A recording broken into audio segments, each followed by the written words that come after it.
یہ کام نہیں ہے کہ اللہ کے گھروں کا آباد کریں اور یہاں یہ داخل ہوں۔ فتح مکہ کے بعد اللہ تعالیٰ نے واضح بتا دیا کہ یا ایھا الذین آمنوا انما المشرکون نجس فلا یقربوا المسجد الحرام بعد عامہم ھذا، کہ ایمان والو یہ مشرک جو ہے ناپاک ہیں، یہ اس سال کے بعد مسجد حرام میں داخل نہ ہونے پائیں۔ تو اللہ نے یہاں جو یہ بات کہی تھی اس کا حکم جو ہے فتح مکہ کے بعد اللہ نے نازل کر دیا۔ فرمایا وَلِلَّهِ الْمَشْرِقُ وَالْمَغْرِبُ فَأَيْنَمَا تُوَلُّوا فَثَمَّ وَجْهُ اللَّهِ إِنَّ اللَّهَ وَاسِعٌ عَلِيمٌ، مشرق اور مغرب سب اللہ ہی کے ہیں، جس طرف بھی تم رخ کرو گے اسی طرف اللہ کا رخ ہے، اللہ بڑی وسعت والا اور سب کچھ جاننے والا ہے۔ تو یہاں یہ بتایا کہ اللہ تعالیٰ کسی خاص سمت میں نہیں ہے، ایسا نہیں ہے کہ یہ اللہ مغرب کی طرف ہے تو ہم جو ہے مغرب کی طرف منہ کر کے نماز پڑھتے ہیں، بلکہ اللہ تعالیٰ کی ہستی تو اس بات سے پاک ہے کہ وہ کسی مخصوص سمت میں ہو، کسی مخصوص جہت میں ہو۔ ہم جو ایک سمت میں عبادت کرتے ہیں تو وہ اللہ تعالیٰ کے حکم کی تعمیل کی بنا پر، کہ اللہ نے کہا کہ تم جہاں کہیں بھی ہو مسجد حرام کی طرف تمہیں منہ کر کے نماز پڑھنی ہے، تو ہم مسجد حرام کو سجدہ نہیں کرتے ہیں، ہم اللہ کو سجدہ کرتے ہیں، اللہ کے حکم کی بنا پر اس سمت کو اختیار کرتے ہیں۔ تو چونکہ آگے اللہ نے تحویل قبلہ کا حکم نازل کیا ہے، اللہ کے نبی صلی اللہ علیہ وسلم اور صحابہ کرام رضی اللہ عنہم پہلے بیت المقدس کی طرف منہ کر کے نماز پڑھا کرتے تھے، وہ قبلہ تھا، بنی اسرائیل کے دور سے وہ قبلہ جو ہے وہ چلا آ رہا تھا، لیکن اللہ کے نبی صلی اللہ علیہ وسلم کی بھی یہ خواہش تھی کہ اللہ کی طرف سے مسجد حرام کو قبلہ مقرر کر دیا جائے۔ قبلہ مقرر کرنے کا مطلب کہ ہم اس طرف منہ کر کے نماز پڑھیں۔ تو اللہ تعالیٰ نے آگے یہ حکم نازل کر دیا اور یہ بتا دیا کہ یہ اعتراض کہ جی کل جو ہے اس طرف یہ لوگ منہ کر کے نماز پڑھ رہے تھے، آج اس طرف منہ کر کے نماز پڑھ رہے ہیں، عجیب لوگ ہیں۔ تو اللہ نے فرمایا کہ یہ کوئی اہم بات نہیں ہے کہ کس طرف منہ کر کے نماز پڑھی جا رہی، اصل اہمیت اس بات کی ہے کہ اللہ تعالیٰ کا حکم کیا ہے اور اس کے اوپر عمل کرنا یہ ایمان والے کا شیوا۔ فرمایا وَقَالُوا اتَّخَذَ اللَّهُ وَلَدًا سُبْحَانَهُ بل لہو ما فی السماوات والارض کل لہو قانتون، یہ لوگ کہتے ہیں کہ اللہ نے کسی کو بیٹا بنایا ہے، اللہ پاک ہے ان باتوں سے، اصل حقیقت یہ ہے کہ زمین اور آسمان کی تمام چیزیں اللہ تعالیٰ ہی کی ملکیت ہیں، یعنی اللہ سب کا مالک ہے، چاہے وہ انسان ہو، چاہے جانور ہوں، چاہے فرشتے ہوں، چاہے جن ہوں، چاہے یہ چاند سورج ستارے سمندر دریا پہاڑ درخت جو کچھ بھی ہے، ہر چیز اللہ تعالیٰ اس کا مالک ہے۔ تو اور وہ چیز کیا ہے، وہ اس کی مملوک ہے، محکوم ہے، اللہ کی جو ہے وہ سمجھے کہ ملکیت ہے۔ تو یہ دعویٰ کہ اللہ کا کوئی بیٹا ہے تو یہ تو اس بات کی نفی ہے کہ اللہ اکیلا ہے۔ تو یہودی اور عیسائی جو ہے وہ زبانی طور پہ تو یہ دعویٰ کرتے تھے کہ اللہ اکیلا ہے، کیونکہ تمام انبیاء کی تعلیم یہی ہے کہ اللہ ایک ہے، کوئی بھی نہیں کہتا کہ اللہ دو ہے، لیکن مختلف ہیلوں بہانوں سے جو ہے وہ یہ تعویلیں کر کر کے جو ہے وہ عیسیٰ علیہ السلام کو، یہودی عزیر کو اللہ کا بیٹا قرار دیتے تھے۔ تو اللہ نے فرمایا کہ اللہ کا کوئی بیٹا نہیں ہے، بلکہ کائنات کی ہر شے اللہ کی ملکیت ہے، اللہ اس کا مالک ہے،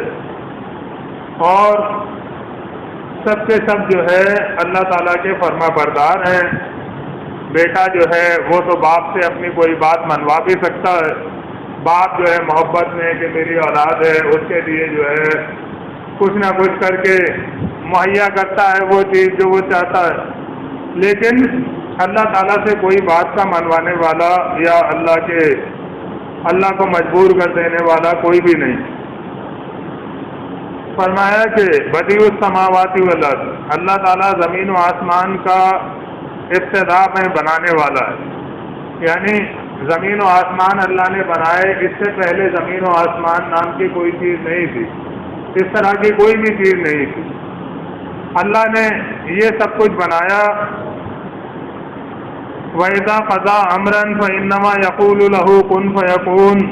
اور جب وہ کسی کام کے لیے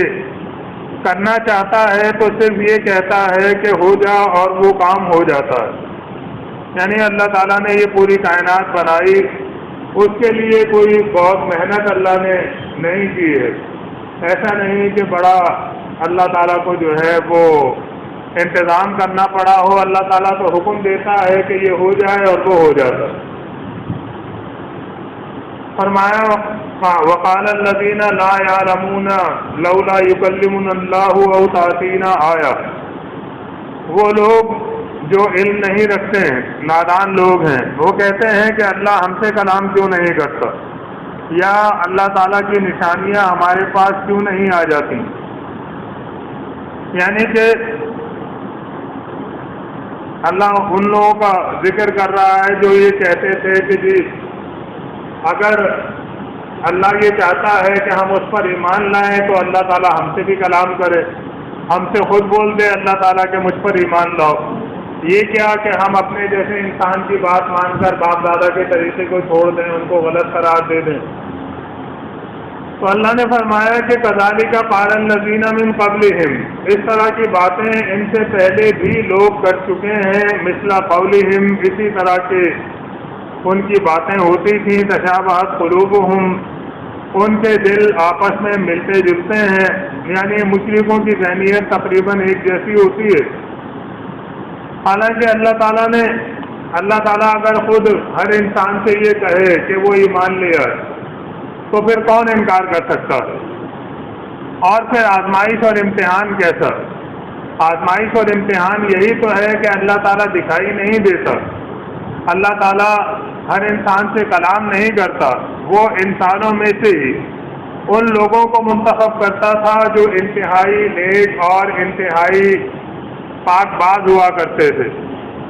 جن کو لوگ جانتے تھے کہ نہایت سچا آدمی ہے، کبھی اس نے کوئی غلط کام نہیں کیا، اور وہ دن رات خیر خواہی کے ساتھ انہیں اللہ کا پیغام سناتا تھا بغیر کسی پائی پیسے کے۔ یہ بھی نہیں کہ اللہ کا دین اس کی بات پہنچانے کے لیے اس نے کوئی معاوضہ لیا ہو، کبھی ان سے کسی نبی نے کوئی اجرت، کوئی معاوضہ،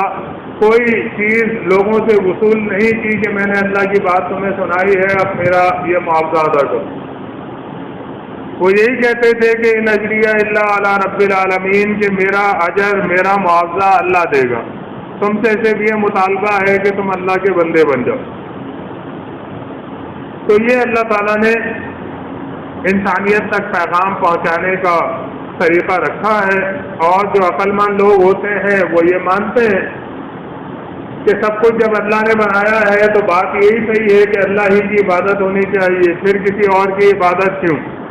اپنے جیسے انسان کی جو پیدا ہوا، مر گیا، اپنے زندگی اور موت پر اختیار نہیں رکھتا تھا، اس کے آگے کیوں جھکیں، اس سے کیوں مانگیں، اس کو کیوں اللہ کا شریک بنائیں جو اللہ ہمیشہ زندہ ہے۔ فرمایا کہ قد بینا الآیات لقوم یوقنون، بلا شبہ یقین لانے والوں کے لیے تو ہم نشانیاں صاف صاف نمایاں کر چکے ہیں۔ انا ارسلناک بالحق بشیرا ونذیرا ولا تسأل عن اصحاب الجحیم،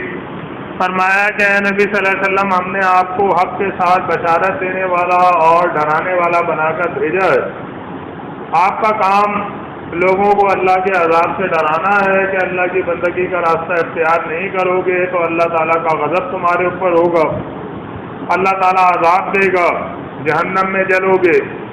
اور جو ایمان لے آئے ان کو تم نے خوشخبری دینی ہے کہ اللہ تم سے راضی ہے، اللہ تم سے محبت کرتا ہے، اللہ تمہاری مغفرت فرمائے گا اور تم کو نعمتوں بھری جنتوں میں داخل کرے گا۔ فرمایا کہ آپ کا یہ کام ہے، وَلَا تُسْأَلُوا عَنْ أَصْحَابِ الْجَحِيمِ، اور جہنم والوں کے بارے میں آپ سے نہیں پوچھا جائے گا۔ یعنی اللہ نے کہا کہ یہ آپ سے نہیں پوچھا جائے گا کہ یہ اتنے سارے لوگ جہنم میں کیوں گئے، کیونکہ ہدایت دینا وہ نبی کے بھی اختیار میں نہیں ہے، نبی کا کام پہنچانا ہے، اور ہر ایمان والے کا کام یہی ہے کہ وہ لوگوں کو بتا دے کہ بھائی یہ بات اللہ کی کتاب اور اس کے نبی صلی اللہ علیہ وسلم کا راستہ ہے، اور جو تم کر رہے ہو وہ غلط ہے، اس کی کوئی دلیل نہیں ہے۔ اب وہ نہیں مانتا ہے تو وہ اپنا ذمہ دار خود ہے، زبردستی کسی کو ایمان قبول نہیں کروایا جائے گا۔ تو فرمایا کہ جو لوگ جہنم میں جائیں گے، ہدایت کا راستہ واضح ہو جانے کے باوجود اللہ ان کے بارے میں آپ سے نہیں پوچھے گا۔ وَلَن تَرْضَىٰ عَنكَ الْيَهُودُ وَلَا النَّصَارَىٰ حَتَّىٰ تَتَّبِعَ مِلَّتَهُمْ، فرمایا کہ یہودی اور عیسائی ہرگز تم سے راضی نہ ہوں گے یہاں تک کہ تم ان کے طریقے کی پیروی نہ کر لو، یعنی تم بھی یہودیت اور عیسائیت کے راستے کو اختیار نہ کر لو جب تک وہ تم سے راضی نہیں ہوں گے۔ محبت دکھائیں گے، اچھے طریقے سے ملیں گے، اخلاق بھی ہوگا، لیکن دل میں تمہارے لیے جو ہے وہ نفرت کا جذبہ ہوگا۔ تو یہ یہودی اور عیسائی فرمایا کہ جب تک کہ تم ان کے دین کو اختیار نہ کر لو یہ تم سے ہرگز راضی نہ ہوں گے۔ قل ان ھدی اللہ ھو الھدی، اے نبی صلی اللہ علیہ وسلم آپ یہ کہہ دیں کہ ہدایت تو وہی ہے جو اللہ کی طرف سے نازل ہوئی۔ تم نے جو اپنا رسوم و رواج پر مبنی دین اختیار کیا ہے، مفتیوں کے فتووں پر مبنی دین اختیار کیا ہے، وہ ہدایت کا راستہ نہیں ہے۔ ہدایت کا راستہ وہی ہے جو اللہ نے نازل کیا ہے۔ وَلَئِنِ اتَّبَعْتَ أَهْوَاءَهُمْ بَعْدَ الَّذِي جَاءَكَ مِنَ الْعِلْمِ مَا لَكَ مِنَ اللَّهِ مِنْ وَلِيٍّ وَلَا نَصِيرٍ، اور اے نبی صلی اللہ علیہ وسلم اگر علم آ جانے کے بعد پھر آپ نے ان لوگوں کی خواہشات کی پیروی اختیار کی تو اللہ کی پکڑ سے بچانے والا کوئی دوست اور مددگار تمہارے لیے نہ ہوگا۔ الذین آتیناہم الکتاب یتلونہ حق تلاوتہ، فرمایا کہ جن کو ہم نے کتاب دی ہے وہ اس کو اس طرح تلاوت کرتے ہیں جس طرح تلاوت کرنے کا حق ہے۔ اولئک یؤمنون بہ، اور وہی لوگ اس پر ایمان رکھتے ہیں۔ وَمَن یکفر بہ فَأُولَئِکَ هُمُ الْخَاسِرُونَ، اور جو کفر کرتے ہیں اللہ کی بات سے، اللہ کی نازل کردہ کتاب سے، تو یہی لوگ خسارے میں پڑنے والے ہیں۔ تو یہاں یہ بتایا گیا کہ جن کو ہم نے کتاب دی ہے وہ اس کو اس طرح تلاوت کرتے ہیں جس طرح تلاوت کرنے کا حق ہے۔ اس سے مراد یہی ہے کہ وہ تلاوت کرتے ہیں، پڑھتے ہیں، سمجھتے ہیں اور اس کے مطابق عمل کرتے ہیں، تو یہ تلاوت کا حق ادا ہوتا ہے۔ اگر ہم اللہ کی کتاب کو پڑھیں اور اس میں جو حکم دیا گیا ہے اس کی خلاف ورزی کریں تو پھر یہ پڑھنے کا حق ہم نے ادا نہیں کیا، کیونکہ اللہ کا حکم بھی ہمیں پتہ چل گیا پھر بھی ہم اس راستے پہ نہ چلیں تو پھر سوائے پڑھنے کے اور تو کچھ بھی ہم نے نہیں کیا۔ اس سے مراد یہ نہیں ہے کہ بڑی قرت کے ساتھ پڑھنا، جس طرح سے وہ جو پیشہ ور قاری حضرات ہوتے ہیں وہ اس طرح پڑھتے ہیں عجیب طریقے سے، لمبی لمبی تانے لگا کر، اور مقابلہ حسن قرت ہو رہا ہوتا ہے، اس میں مختلف پتہ نہیں کون کون سے قاری آئے ہوئے ہوتے ہیں، عجیب عجیب طریقے سے وہ لمبا لمبا کھینچ کے پڑھتے ہیں۔ تو یہ نہیں، بلکہ یہ بات اپنی جگہ پر ہے کہ قرآن کو صحیح پڑھنا چاہیے، زیر زبر پیش، جہاں کھینچنا ہے جہاں نہیں کھینچنا ہے، ان چیزوں کا خیال رکھنا چاہیے، کیونکہ اس سے جو ہے معنی میں فرق پڑ جاتا ہے۔ تو لیکن اس سے مراد یہ نہیں ہے کہ لمبی لمبی سانسوں کے ساتھ جو ہے وہ تلاوت کی جائے۔ فرمایا کہ یا بنی اسرائیل اذکروا نعمتی التی انعمت علیکم، کہ اے بنی اسرائیل یاد کرو میری نعمتوں کو جو میں نے تم پر کی تھی۔ وانی فضلتکم علی العالمین، اور میں نے تمہیں دنیا والوں پر فضیلت دی تھی۔ اللہ تعالیٰ بنی اسرائیل سے خطاب کر رہا ہے یہاں پر، اور بنی اسرائیل یہ وہ لوگ تھے جو یہودی کہلاتے تھے، مدینے میں ان کے قبیلے آباد تھے۔ فرمایا واتقوا یوما لا تجزی نفس عن نفس شیئا ولا یقبل منها عدل ولا تنفعها شفاعۃ ولا هم ينصرون، اور ڈرو اس دن سے جب کوئی کسی کے ذرا کام نہ آئے گا، تم جو کہتے ہو کہ ہم تو اتنے بڑے بڑے انبیاء سے تعلق رکھتے ہیں، وہ ہمیں بچا لیں گے، وہ ہمیں جنت میں لے جائیں گے، یا جس طرح سے آج لوگ کہتے ہیں کہ جی وہ فلاں پیر صاحب سے بیعت ہیں، جی قادری سلسلے میں بیعت ہیں، چشتی سلسلے میں بیعت ہیں، پتہ نہیں کون کون سے سلسلے یہ انہوں نے صوفیت کے بنا رکھے ہیں، اور کہنا یہ ہوتا ہے کہ جی ہمارے یہ پیر ہمیں بچائیں گے، پیر نے بخشوانے کا ذمہ لیا ہوا۔ تو اللہ تعالیٰ ان باتوں کی تردید کرتے ہوئے یہ کہتا ہے کہ ڈرو اس دن سے جب کوئی کسی کے ذرا کام نہ آئے گا، نہ کسی سے فدیہ قبول کیا جائے گا، نہ کوئی سفارش ہی آدمی کو فائدہ دے گی، اور نہ مجرموں کو کہیں سے کوئی مدد پہنچ سکے گی۔ وَإِذِ ابْتَلَىٰ إِبْرَاهِيمَ رَبُّهُ بِكَلِمَاتٍ فَأَتَمَّهُنَّ، فرمایا کہ یاد کرو جب ابراہیم علیہ السلام کو اس کے رب نے چند معاملات میں آزمایا اور وہ ہر آزمائش میں پورے اترے۔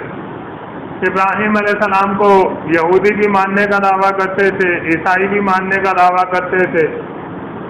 وہ یہ کہتے تھے کہ وہ ہمارے جد امجد ہیں۔ عرب کے جو عام لوگ تھے،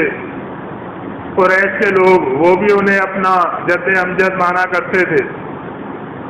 تو اللہ تعالیٰ نے ان کا تذکرہ قرآن میں بہت زیادہ بیان کیا ہے، ان کی تعلیمات بیان کی ہیں، ان کی زندگی کے واقعات بیان کیے ہیں۔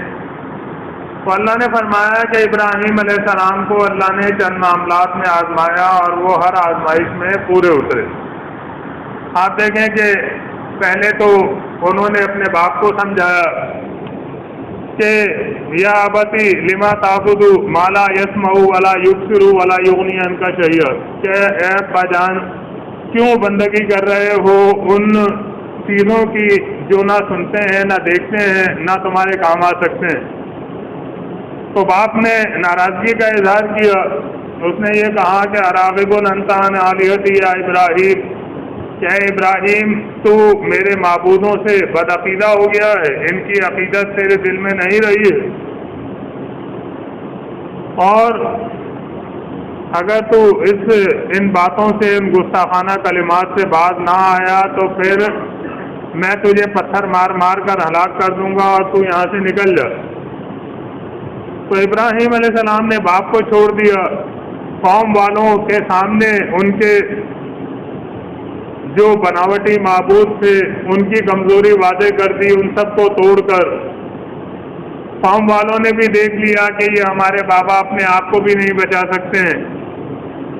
اور اس کے بعد ان کو جو ہے سزا دینے کے لیے قوم والوں نے آگ میں ڈال دیا۔ وہ ذرا بھی نہ گھبرائے، اللہ کے اوپر انہیں بھروسہ تھا، انہوں نے کہا حسبنا اللہ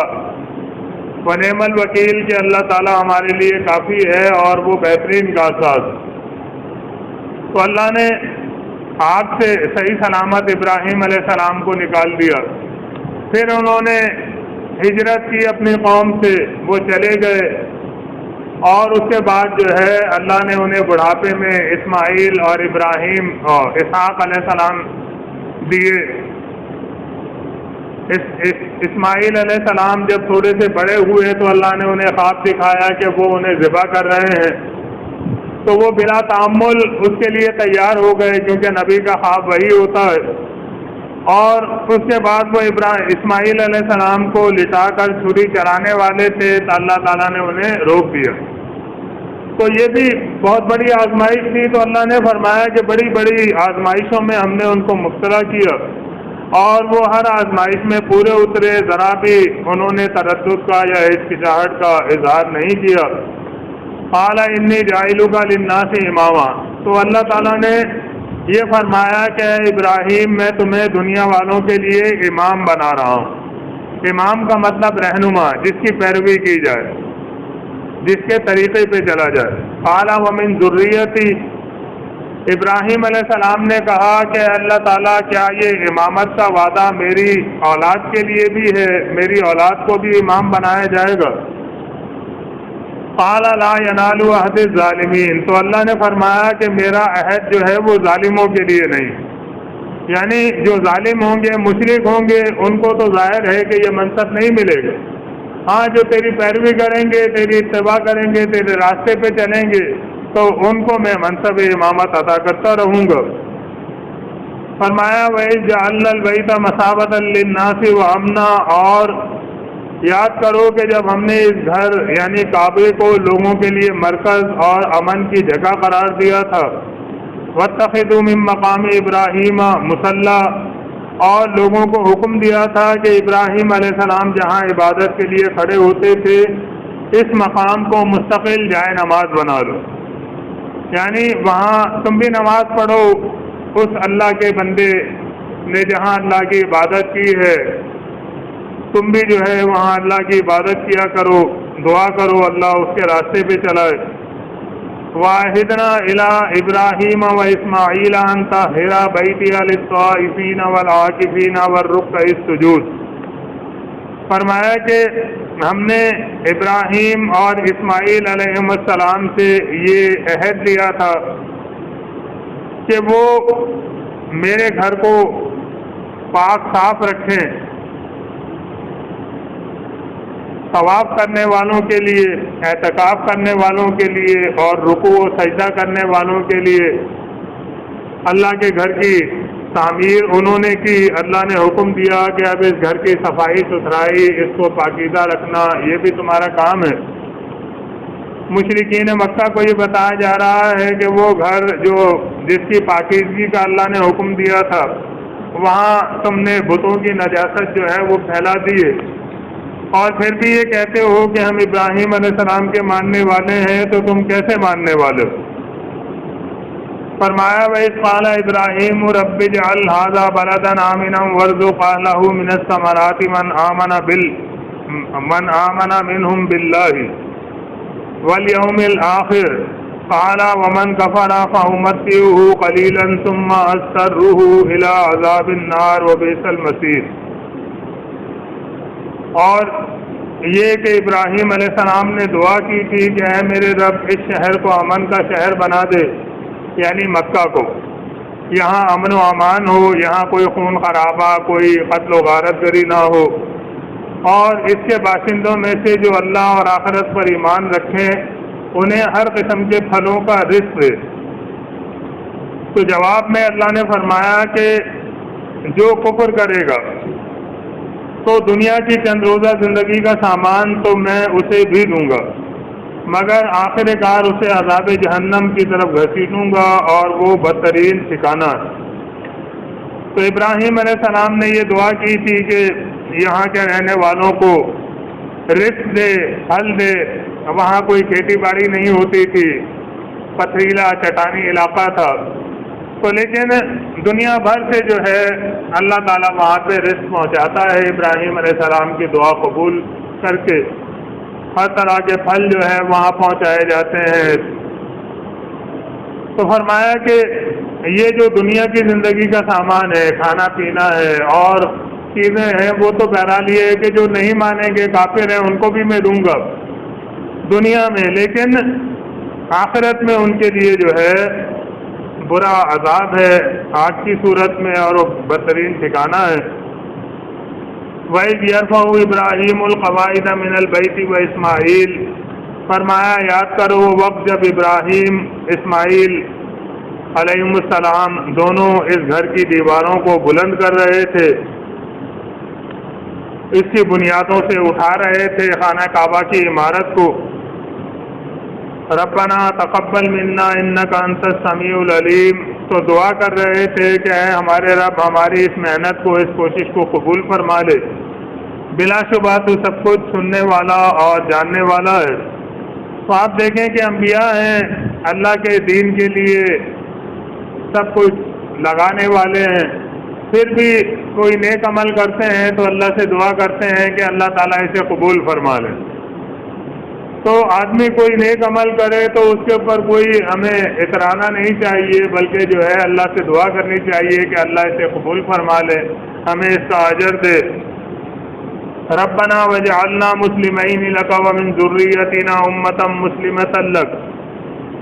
اور وہ دعا کر رہے تھے کہ اے ہمارے رب ہم دونوں کو اپنا مسلم یعنی فرما بردار بنا، اور ہماری نسل سے ایک ایسی قوم اٹھا جو تیری فرما بردار ہو، ہمیں وارنا مناسکنا، ہمیں اپنی عبادت کے طریقے سکھا دے کہ ہم کس طرح سے تیری عبادت کریں۔ ہمیں نہیں پتہ کہ ہم کس طرح سے تیری عبادت کریں، تیرا کیا حکم ہے، تو ہمیں اس کی تعلیم دے، وتب علینا، اور ہماری کوتاہیوں سے درگزر فرما، انک انت التواب الرحیم، بلا شبہ تو ہی توبہ قبول کرنے والا اور رحم فرمانے والا ہے۔ ربنا وبعث فیہم رسولا منہم یتلو علیہم آیاتک ویعلمہم الکتاب والحکمۃ ویزکیہم انک انت العزیز الحکیم۔ اے ہمارے رب، ان لوگوں میں خود انہی کی قوم میں سے ایک رسول اٹھا جو انہیں تیری آیات سنائے، ان کو کتاب اور حکمت کی تعلیم دے اور ان کی زندگیاں سنوارے، ان کا تزکیہ کرے، بری عادتیں ان کی ختم ہوں۔ تو بڑا زبردست اور حکمت والا رب ہے۔ تو ابراہیم علیہ السلام و اسماعیل علیہ السلام نے یہ جو دعا فرمائی تھی کہ اس جگہ انہی قوم والوں میں سے اللہ تعالیٰ رسول اٹھا جو انہیں تیری آیات سنائے، کتاب و حکمت کی تعلیم دے، ان کی زندگیاں بہتر کرے، تو وہ قبول ہوئی محمد صلی اللہ علیہ وسلم کی بعثت کی صورت۔ فرمایا کہ وَمَن يَرْغَبُ عَن مِّلَّةِ إِبْرَاهِيمَ إِلَّا مَن سَفِيَ نَفْسَهُ، کہ کون ابراہیم علیہ السلام کے طریقے سے روح گردانی کر سکتا ہے، منہ موڑ سکتا ہے، سوائے اس کے کہ جو انتہائی حماقت اور جہالت میں مبتلا۔ ابراہیم علیہ السلام کے طریقے پہ چلنا تو قابل فخر بات ہے، یہ تو ایک نیک آدمی کے لیے اعزاز اور سعادت ہے کہ وہ ابراہیم علیہ السلام کا پیروکار ہے۔ تو جو انتہائی احمق اور جاہل ہوگا وہی انکار کرے گا کہ نہیں، ابراہیم علیہ السلام کے طریقے پہ میں نہیں چلوں گا۔ فرمایا وَلَقَدِ اصْطَفَيْنَاهُ فِي الدُّنْيَا، ہم نے دنیا میں بھی اسے منتخب کیا تھا، یعنی نبی بنایا، دنیا کی رہنمائی کے منصب پر اسے فائز کیا۔ وَإِنَّهُ فِي الْآخِرَةِ لَمِنَ الصَّالِحِينَ، اور آخرت میں بھی وہ یقیناً اللہ کے نیک بندوں میں شمار ہوگا۔ إِذْ قَالَ لَهُ رَبُّهُ أَسْلِمْ قَالَ أَسْلَمْتُ لِرَبِّ الْعَالَمِينَ، فرمایا کہ اللہ نے اس سے جب یہ کہا کہ فرما بردار ہو جا، تو ابراہیم علیہ السلام نے کہا کہ میں رب العالمین کا فرما بردار ہو گیا، جو حکم ہوگا اس کو میں پورا کرنے کے لیے، عمل کرنے کے لیے تیار ہوں۔ تو مسلم کا مطلب یہی ہوتا ہے، فرما بردار، اللہ کے حکم کو ماننے والا۔ فرمایا وَوَصَّى بِهَا إِبْرَاهِيمُ بَنِيهِ وَيَعْقُوبُ، اور اسی بات کی وصیت یعنی تاکید کی تھی ابراہیم علیہ السلام نے اپنے بیٹوں کو، اور یعقوب علیہ السلام نے بھی، کہ یا بنیّ ان اللہ اصطفیٰ لکم الدین فلا تموتن الا وانتم مسلمون، کہ اے میرے بیٹو، اللہ نے تمہارے لیے یہی دین پسند کیا ہے تو تمہیں موت نہ آئے مگر اس حال میں کہ تم مسلم ہو۔ تو اللہ نے یہ بتایا کہ ابراہیم علیہ السلام بھی اسلام کے علم بردار تھے، یعقوب علیہ السلام جن کا تم نام لیتے ہو کہ جی وہ ہمارے جد امجد ہیں، بنی اسرائیل یہودی جو ہے انہیں بڑا ماننے کا دعویٰ کرتے تھے، کیونکہ بنی اسرائیل کا مطلب ہی یہی ہے یعقوب علیہ السلام کی اولاد۔ تو اللہ نے بتایا کہ یعقوب علیہ السلام بھی مسلمان تھے، وہ یہودی عیسائی یا کوئی اور فرقہ نہیں رکھتے تھے، اور اللہ نے پہلے بھی اپنے ماننے والوں کا نام مسلم ہی رکھا ہے، اور قرآن میں بھی اللہ نے یہی نام رکھا ہے۔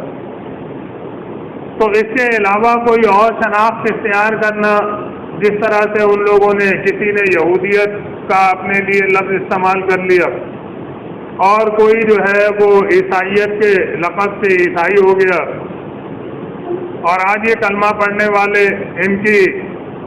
جو بڑی تعداد ہے وہ بھی مختلف فرقوں اور مسلکوں میں بڑھ چکی ہے۔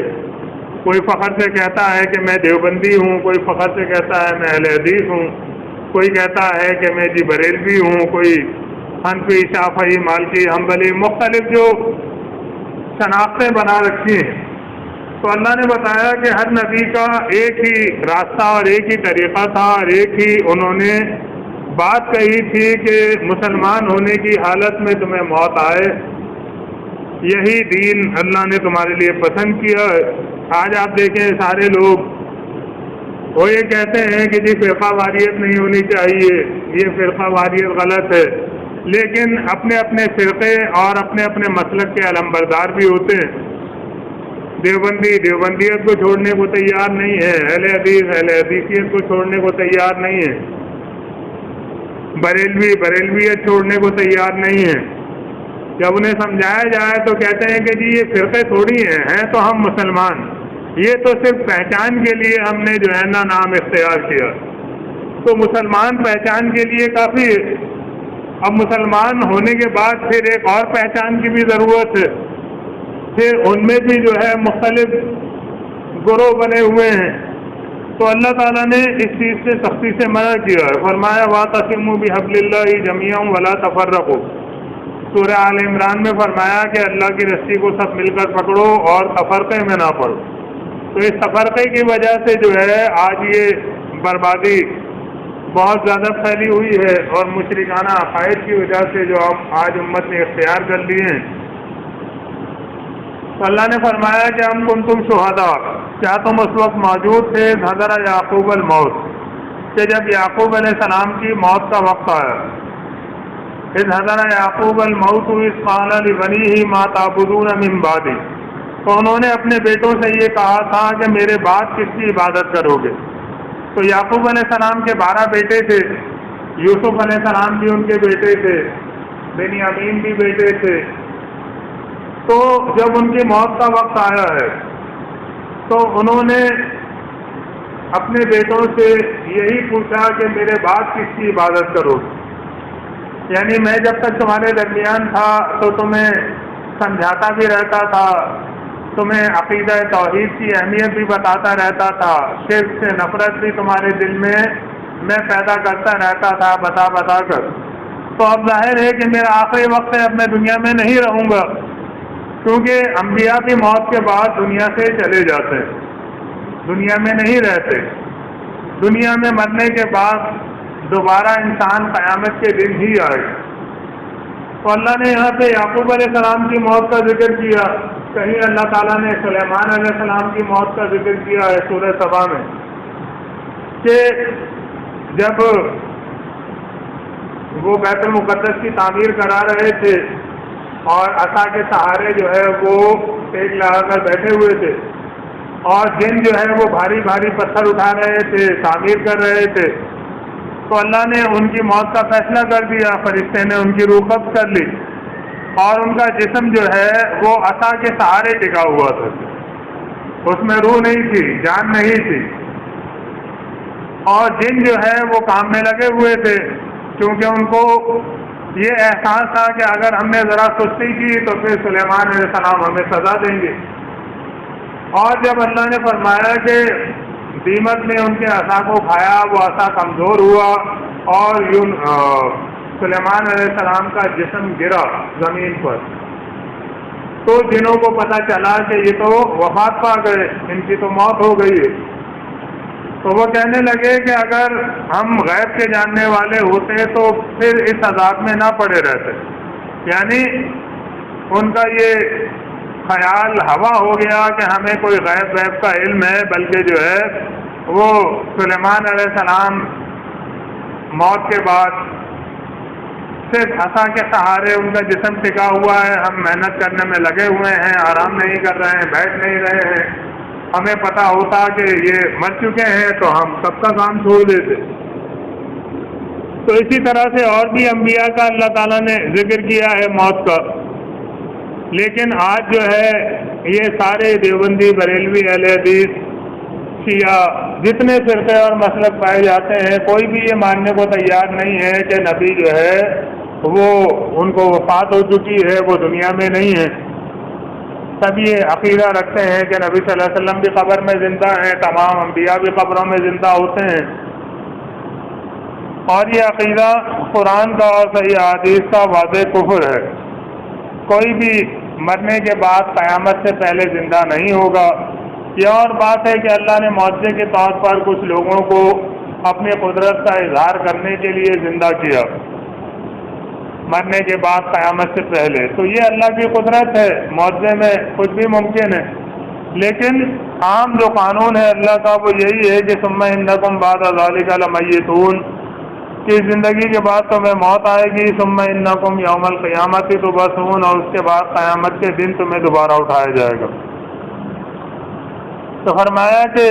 یعقوب علیہ السلام نے بھی اسی بات کی وصیت کی تھی اپنے بیٹوں کو کہ تمہیں موت نہ آئے مگر اس حال میں کہ تم مسلمان ہو، فرما بردار ہو، اللہ کے مسلم ہو۔ تو جب انہوں نے یہ کہا کہ میرے بعد کس کی عبادت کرو گے، قالوا نعبد الہک و الہ آبائک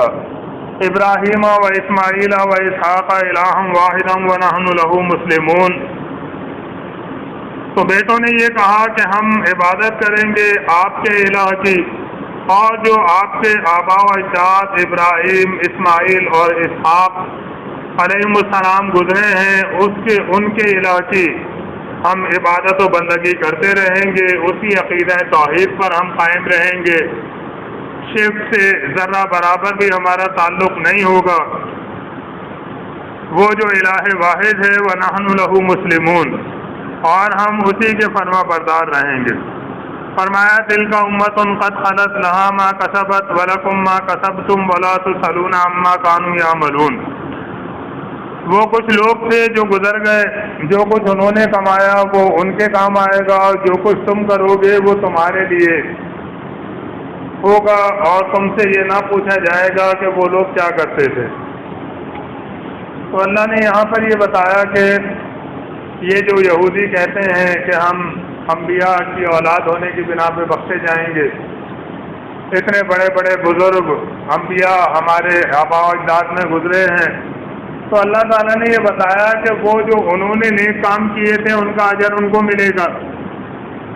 انہوں نے محنت کی اللہ کے دین کے لیے، انہوں نے قربانیاں دی، انہوں نے جو ہے اللہ کے دین کو پھیلایا، اس کا اجر وہ پائیں گے، اور تم جو کر رہے ہو تمہیں اس کا بدلہ ملے گا، ان کی وجہ سے تم بخشے نہیں جاؤ گے۔ اللہ یہ نہیں پوچھے گا کہ تمہارے آبا و اجداد کیسے تھے، اللہ یہ پوچھے گا کہ تم نے کیا حق ادا کیا اللہ کی عبادت کا۔ وَقَالُوا كُونُوا هُودًا أَوْ نَصَارَىٰ تَهْتَدُوا، اور یہ کہتے ہیں کہ یہودی ہو جاؤ یا عیسائی ہو جاؤ تم ہدایت پر آ جاؤ گے۔ قُلْ بَلْ مِلَّةَ إِبْرَاهِيمَ حَنِيفًا وَمَا كَانَ مِنَ الْمُشْرِكِينَ، کہو نہیں بلکہ ابراہیم علیہ السلام ہی کا طریقہ صحیح ہے جو یکسو تھے، ایک اللہ کی عبادت کرنے والے تھے اور ہرگز مشرک نہیں تھے۔ تو وہ بھی اپنے اپنے فرقے اور مسلک کی طرف بلاتے تھے، آج بھی لوگ اپنے اپنے فرقے اور مسلک میں شمولیت کی دعوت دیتے ہیں کہ جی دیوبندی ہو جاؤ تم صحیح ہو جاؤ گے، اہل حدیث ہو جاؤ تم ہدایت پر آ جاؤ گے۔ تو اس طرح وہ لوگ بھی جو ہے اپنے اپنے فرقے اور مسلک کی دعوت دیتے تھے۔ تو اللہ نے فرمایا کہ ابراہیم علیہ السلام کا طریقہ ہی اس قابل ہے کہ اس کے پر چلا جائے، اور وہ مشرک نہیں تھے، یکسو ہو کر اللہ کی عبادت کرنے والے تھے۔ قولوا آمنا باللہ وما انزل الینا وما انزل الی ابراہیم واسماعیل واسحاق ویعقوب والاسباط وما اوتی موسیٰ وعیسیٰ وما اوتی النبیون من ربہم لا نفرق بین احد منہم ونحن لہ مسلمون۔ فرمایا کہ اے ایمان والو تم کہو کہ ہم ایمان لائے اللہ پر اور اس ہدایت پر جو ہماری طرف نازل ہوئی ہے، اور جو ابراہیم علیہ السلام، اسماعیل علیہ السلام، اسحاق علیہ السلام، یعقوب علیہ السلام اور اولاد یعقوب کی طرف نازل ہوئی تھی، اور جو موسیٰ اور عیسیٰ اور تمام پیغمبروں کو ان کی طرف سے دی گئی تھی، ہم ان کے درمیان کوئی تفریق نہیں کرتے، اور ہم اللہ کے مسلم ہیں۔ یعنی ہم تمام انبیاء کو مانتے ہیں، تمام انبیاء اللہ نے مبعوث کیے تھے، تمام انبیاء کی دعوت یہی تھی کہ لوگ اللہ کے راستے پہ آ جائیں اور عقیدہ توحید کو اختیار کریں، شرک کو چھوڑ دیں۔ تو ہمارا ایمان تمام انبیاء پر ہے، تمہاری طرح نہیں کہ کسی کو مانے کسی کو نہ مانے، بلکہ جو ہے تمام انبیاء ایک ہی خاندان ہے، ہمارا سب پر ایمان ہے، کوئی ہم ان میں تفریق نہیں کرتے، اور ہم اللہ کے مسلم ہیں، فرما بردار ہیں۔ فَإِنْ آمَنُوا بِمِثْلِ مَا آمَنْتُمْ بِهِ فَقَدْ اهْتَدَوْا، پھر اگر وہ لوگ اس طرح ایمان لے آئیں جس طرح تم ایمان لائے ہو. صحابہ کرام رضی اللہ عنہم کو اللہ تعالیٰ خطاب کر رہا ہے کہ یہ لوگ اگر پھر اس طرح ایمان لے آئیں جس طرح سے تم ایمان لائے ہو فقد اہتدوا، تو پھر یہ ہدایت کے راستے پر آ جائیں گے. اور وَإِن تَوَلَّوْا، اگر منہ موڑتے ہیں فَإِنَّمَا هُمْ فِي شِقَاقٍ، تو اس کا مطلب یہ ہے کہ وہ ہٹ دھرمی میں مبتلا ہیں، وہ حق بات کو نہیں ماننا چاہتے بلکہ صرف ضد اور انا کا ان کا مسئلہ ہے. فرمایا فَسَيَكْفِيكَهُمُ اللَّهُ، تو لہذا کوئی پریشانی کی بات نہیں ہے، اللہ تمہارے لیے کافی ہے. وَهُوَ السَّمِيعُ الْعَلِيمُ، وہ سب کچھ سننے والا اور جاننے والا رب ہے. صبغۃ اللہ ومن احسن من اللہ صبغۃ ونحن له عابدون، کہو اللہ کا رنگ اختیار کرو اور اس کے رنگ سے اچھا اور کس کا رنگ ہوگا، اور ہم اسی کی بندگی کرنے والے لوگ ہیں. اللہ کا رنگ اختیار کرنے سے مراد یہ ہے کہ اللہ کے احکام کی پابندی کرنا، اللہ کے حکم کو ماننا اور اس سے ہٹ کے نہ چلنا. فرمایا کہ یہ اللہ کا رنگ ہے. قل اتحاجوننا فی اللہ وهو ربنا وربکم ولنا اعمالنا ولکم اعمالکم ونحن له مخلصون. اے نبی صلی اللہ علیہ وسلم، آپ یہ کہتے ہیں کہ تم اللہ کے بارے میں ہم سے جھگڑا کرتے ہو، حالانکہ وہی ہمارا رب بھی ہے اور تمہارا رب بھی. ہمارے اعمال ہمارے لیے ہیں اور تمہارے اعمال تمہارے لیے. وَلَنَا أَعْمَالُنَا وَلَكُمْ أَعْمَالُكُمْ وَنَحْنُ لَهُ مُخْلِصُونَ، اور ہم اسی کے مخلص اور فرما بردار ہیں، اس کے لیے اپنی بندگی کو خالص کر چکے ہیں. ہم تقولون ان ابراہیم و اسماعیل و اسحاق و یعقوب والاسباط کانوا ھودا او نصارا. فرمایا کہ یا پھر تمہارا کہنا یہ ہے کہ ابراہیم علیہ السلام، اسماعیل علیہ السلام، اسحاق علیہ السلام، یعقوب علیہ السلام اور یعقوب علیہ السلام کی اولاد سب کے سب یہودی تھے یا عیسائی تھے، نصرانی تھے.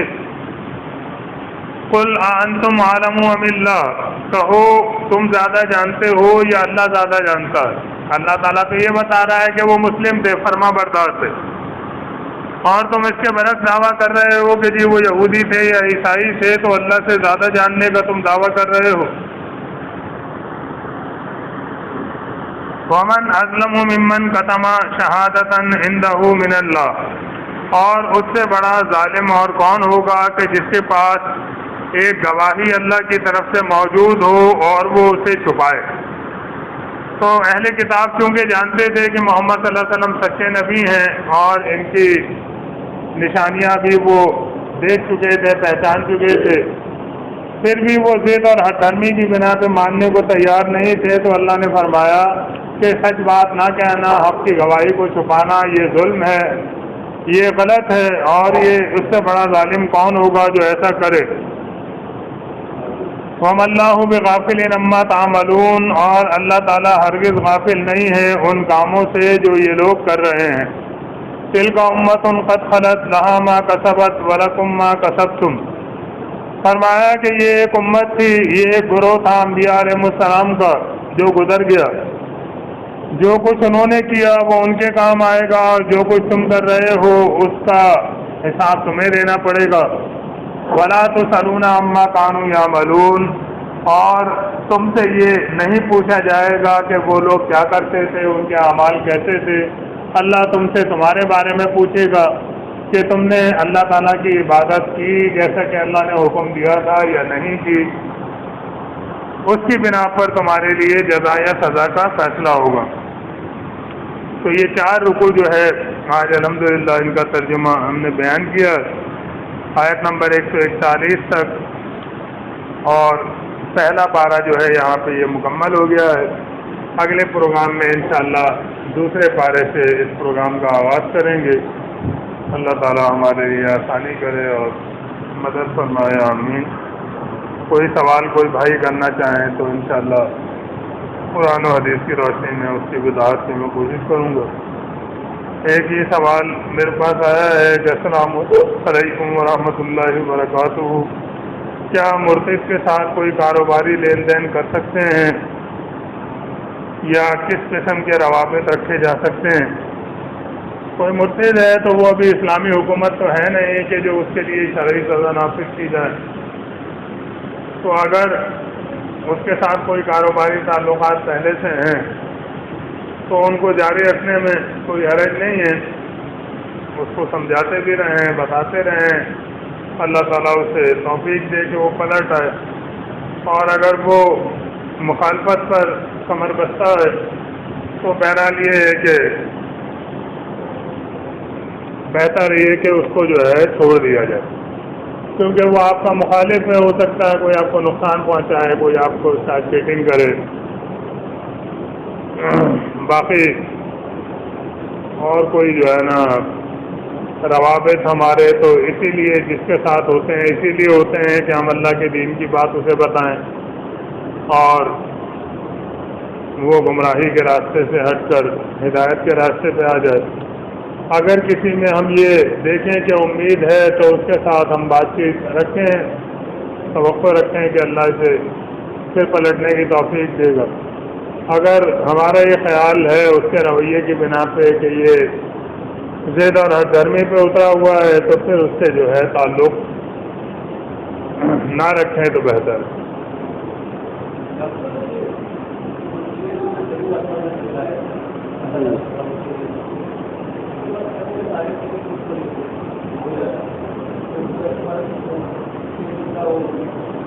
سوال یہ کیا گیا ہے کہ قرآن میں اللہ نے بیان فرمایا کہ اللہ نے 6 دن میں یہ کائنات بنائی، اور دوسری جگہ اللہ نے فرمایا کہ جب اللہ تعالیٰ کسی کام کے کرنے کا ارادہ کرتا ہے تو وہ حکم دیتا ہے کہ یہ ہو جائے اور وہ ہو جاتا ہے. تو کیا ان دونوں باتوں میں کوئی فرق ہے؟ تو ان دونوں باتوں میں کوئی فرق نہیں ہے. ہوتا تو اسی طرح سے ہے اور کائنات اسی طرح سے اللہ نے بنائی ہے کہ حکم دیا وہ چیز ہو گئی. لیکن اللہ تعالیٰ نے اپنی حکمت اور اپنی مصلحت کے تحت ایک حکم میں پوری کائنات نہیں بنائی، بلکہ جو ہے مختلف اشیاء اللہ تعالیٰ اس کی حکمت بہتر جانتا ہے. پانی بنایا، زمین بنائی، آسمان بنائے، اور یہ جو ہے دریا سمندر بنائے، چاند سورج ستارے، پوری کائنات اتنی وسیع ہے کہ ہم جو ہے وہ سوچ بھی نہیں سکتے، سائنسدان بھی اس کی کھوج پوری طرح نہیں کر سکے. تو اللہ تعالیٰ نے 6 دن میں یہ سب کچھ تخلیق کیا، تو اس کے پیچھے کوئی حکمت اور مصلحت اللہ تعالیٰ کی ہوگی جو ہم نہیں سمجھ سکتے. لیکن یہ سب کچھ ہوا اسی طرح سے ہے کہ اللہ تعالیٰ نے حکم دیا کہ فلاں چیز بن جائے، وہ اللہ کے حکم سے بن گئی.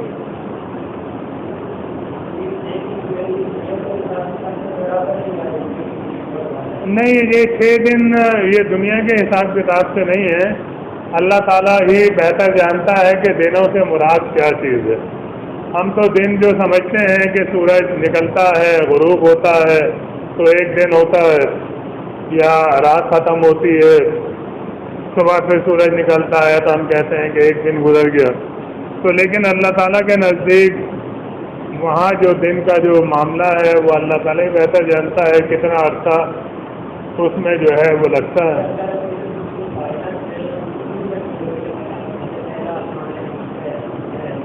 یہ تو اللہ تعالیٰ ہی بہتر جانتا ہے کس میٹیریل سے اللہ نے بنائی.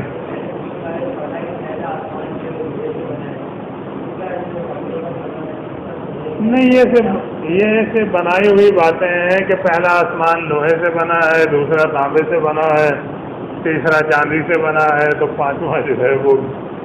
یہ اس کی کیا صنعت.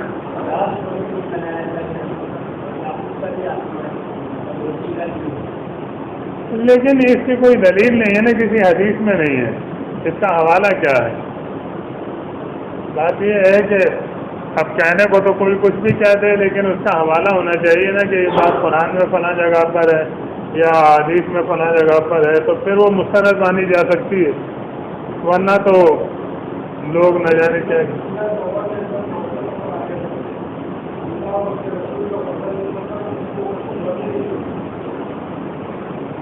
سورہ توبہ کی آیت نمبر 74.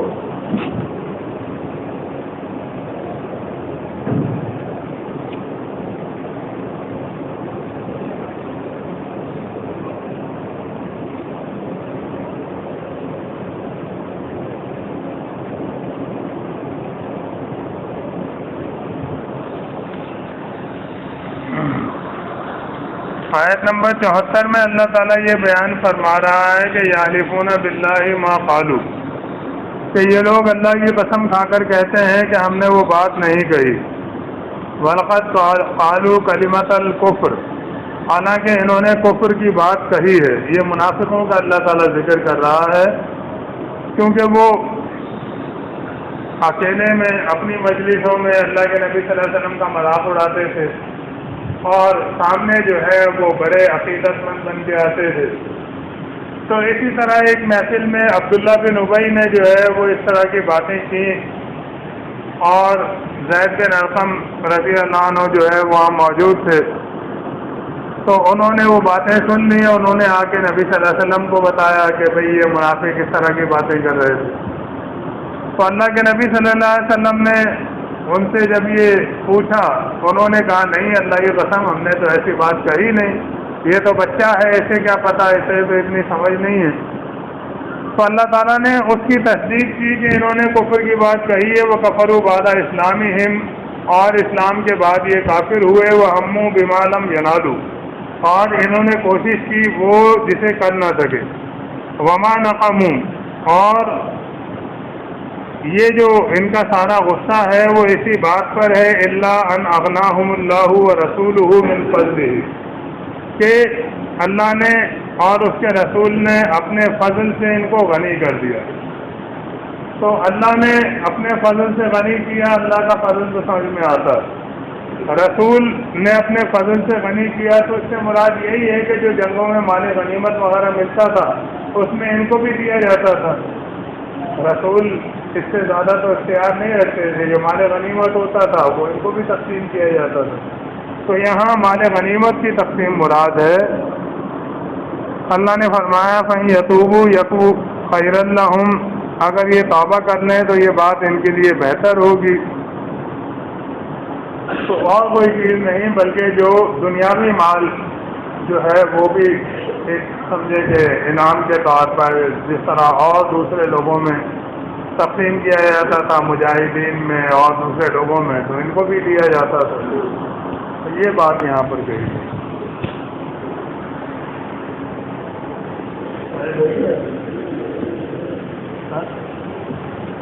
اب یہ مغرب کا وقت ہو گیا، ساتھ ہی صلاۃ